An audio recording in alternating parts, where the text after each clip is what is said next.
When you pull on that jersey, you represent yourself and your teammates. And a name on the front is a hell of a lot more important than the one on the back. Get that through your head.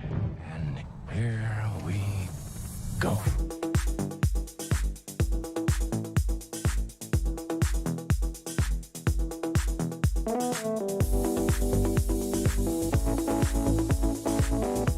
And it is no good. He missed it. Are you kidding me?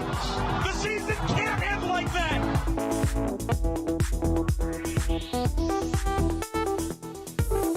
Playoffs? Don't talk about playoffs. You kidding me? Playoffs? I just hope we can win a game. What we've got here is failure to communicate.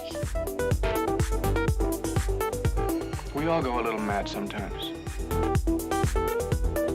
Some goofball in a hat and a red shirt. Now he takes off the shirt. He's running down the middle by the 50. He's at the 30. He's bare-chested and banging his chest. Now he runs the opposite way. He runs to the 50. He runs to the 40. The guy is drunk, but there he goes. The 20. They're chasing him. They're not going to get him. Waving his arms. Bare-chested. Somebody stop that man.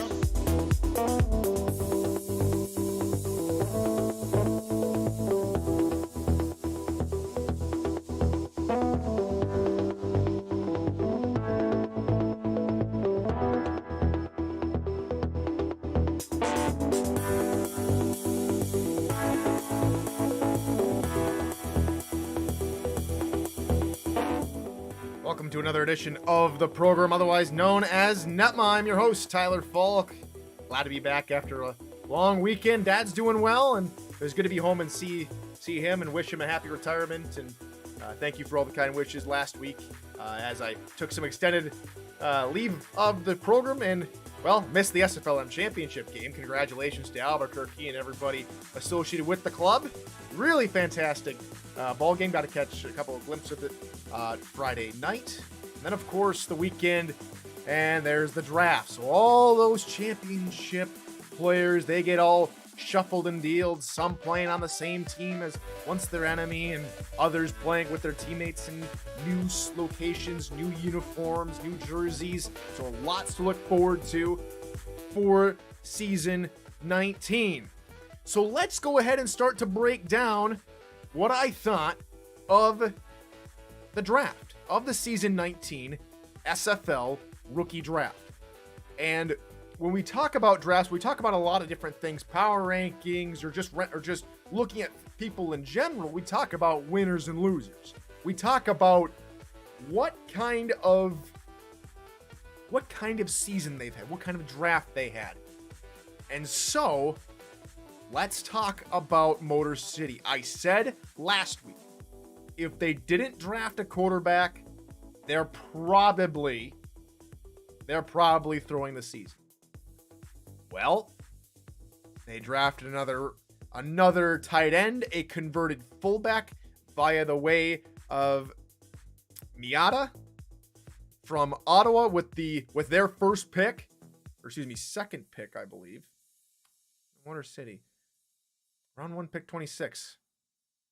Yeah, first pick.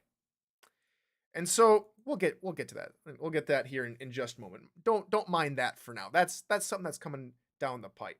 But let's take a look at again, wrong button. It's like it wants to reveal itself and I'm showing spoilers or something. But let's take a look at the draft, shall we? Now we can finally get to it. Let's take a look at Motor City. For example, they drafted Miata, not a wide receiver, a tight end, at 67. And here's my issue. Here's my issue with this. The way Motor City drafted, I cannot fault them for. I think they had probably one of the best scheme drafts of season 19. It is hard for me to say that this draft was a complete failure for the V8s. However, despite having now of a power set, having a bunch of linemen that they can build, despite having a really good defense and drafting really good on the defensive side of the ball, I don't think Craeta is going to be able to do much this season. He is going to be very inaccurate with deep passes. They are going to be very one-dimensional the first 6 weeks of the season. At best. He is not going to be able to throw the football down the field a whole lot with accuracy till close to the end of the season. He is not going to be making spectacular plays until maybe the beginning of season 20 at best. Motor City is going to have to rely on the power game and maybe a couple of tricky play action passes. I really don't think Motor City will be a competitive passing team until maybe week 14. Maybe they'll have something by then. Until then, it looks to me like Motor City is going to be one-dimensional. They're not going to be able to throw the football down the field with any kind of accuracy for a while. However, like I said, I can't say that this is a bad draft. I cannot say that Motor City did a bad job. Like I said, one of the best drafts in the league this season. It's really hard for me to really break down what they've got. And that's correct. They only got one contracted halfback. That's Baloo Scott out of Albuquerque. They also have Christopher Dean. But Miata, if I remember correctly, is a fullback convert. It's going to be tough. It's going to be tough for Motor City. I do have Drew Reilly and Shane Kaufman coming on tomorrow to talk more about the mentality of this football team, because it's going to look different. I want to understand the mentality behind this before I make a concrete decision. It's hard for me to get around this football team, even as a neutral, knowing the fact they're not going to have anywhere close to a starting quarterback. Craeta is not a starting quarterback in the SFL. I hope that this power run game, almost college football-esque style that they are portraying works a lot better than it looks on paper. That's all I got to say about Motor City. But back to the draft in general, it's a hearty congratulations to the newest member of the number 1 overall club. That's Bryant James, strong safety out of Indianapolis. So he joins the ranks of a couple of great players already. As far as other teams that I felt had a good draft, look no further than Mexico City. Again, having a pretty solid draft. Again, in my opinion, probably one of the best drafts out there in a more traditional style. They like people who have been active and look to be sticking around. Blaylock is a name I've heard a lot about. Terrell Cooper had some one-on-one conversations with Cooper. Really, really good guy at the wide receiver spot. John Fowler's also, I've seen his name floating around there in different conversations as one guy to look out for. So I think Mexico City has done a really good job putting the pieces together and getting everybody situated. As far as another team who I think did a really good job, I think there's a question to be made for Carolina. Only had one pick in the draft. They needed a quarterback. They got Skippy Curtis, relation to Chris Curtis, of course. But Skippy, one of the more flamboyant personalities coming out of the minor league. Skippy's going to be here for a while. Carolina have a gem, in my opinion. I think they hit it out of the park with their one and only pick. A team I think is in trouble, I think, is San Diego. And it's not because of how many forfeited picks they had to do. It's how they had to get those 3 forfeited picks. If y'all remember, way back in the draft, rounds 2 and 3 come around. San Diego selects Christian Pierce, a solid running back. A very solid running back. Not a whole lot of problems there as far as the player goes. The timing of the pick, I think, has to be in question. Because when you look at the draft, when you look at how many defensive linemen there was only 4 available off on the board. You had Greg Ward, you had Negron, you had a few others on there. I know you had Rocco Rossi on there. But here's the big deal. Here is the big deal for San Diego. You didn't have to go out and get your halfback there. The crushing need was the lack of defensive linemen. You had drafted one with a 30th overall pick in Kratos Maximus. That's a pretty good pick. But then you drafted a halfback when you still needed 3 more linemen. There's only 4 on the board. What does San Diego decide to do? After taking Pierce, after Indianapolis selects Rossi, they decide to trade the 70th overall pick.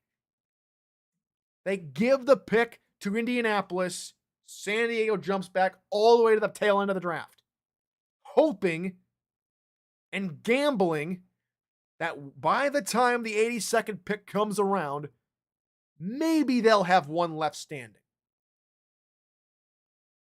And it's the Pacific Division that sinks or knocks out of the sky the Plains, especially when it's an old division rival in Portland.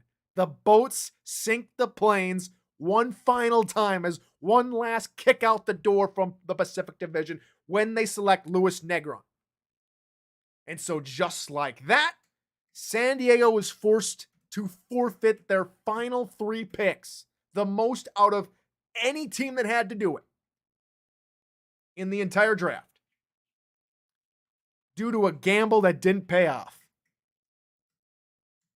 I think San Diego is going to look back on this draft and think what could have been. The next halfback, there was only 3 taken in the draft. Only 3 in the entire draft. Baloo Scott and Sioux Falls. Marcus Duncan, round 1. And then Baloo Scott all the way, I think it was in the 4th round, was it not? There we go. Baloo Scott from Motor City. We were just talking about him earlier. I think it was a mistake to select Pierce early, based on the fact you had other needs available. And so I think San Diego is a bigger loser than Motor City. And Motor City did really, really well. Really, really well as far as what they're trying to do. We'll talk to Shane Kaufman and Drew Reilly tomorrow on tomorrow's episode of the program.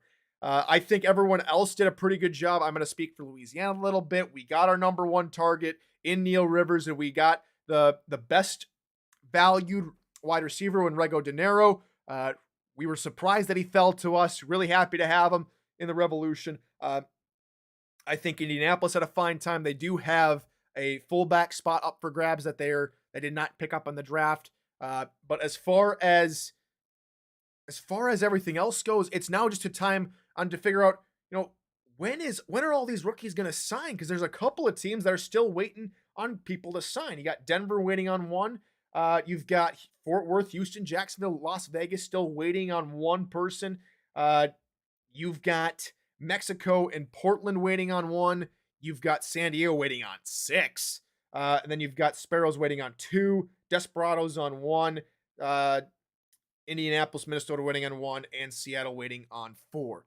So it'll be really, really, really interesting to see what everything happens. Just over 24 hours left, rookie draftees, to sign your rookie contracts. Get those in. And that is how we are going to start to wrap up things here this evening. Before we go tonight, you probably saw a couple teases of this in the beginning of the show, but here we go. Breaking news, it'll be the Louisiana Revolution in Canton, Ohio at Fatherhood Festival Stadium to begin the preseason and the first unofficial contest for the Canton Classics. I'll be on the call along with hope from someone to be announced at a later date. This will be combined with other folks from Louisiana and Canton just coming on for interviews. And we hope to see you there Friday, 8 p.m. Eastern, right here on NETMA. So no regularly scheduled program on Friday. There'll be a preseason game instead. It'll be the Revolution versus the Classics. And I can't wait to see you all there. And of course, we got so many other folks having preseason games. Florida just had theirs last night. A few other teams going at it in the coming days and coming days to come as we get gearing up for the official start of the season. Los Angeles playing tonight. Thank you, Mr. Yosef. And that is how we're going to end things tonight. Again, tomorrow it'll be Shane Kaufman and Drew Rita to go ahead and talk Motor City football and just what was going on in terms of that mentality. And thank you, Frank Gooden. Yes, Jacksonville also had to forfeit their last defensive lineman spot as well. So thank you, Frank, for catching that as well. But tomorrow, it'll be Drew and Shane to talk Motor City football and what is going on in Detroit. So until then, everybody, good morning, good afternoon, and good night.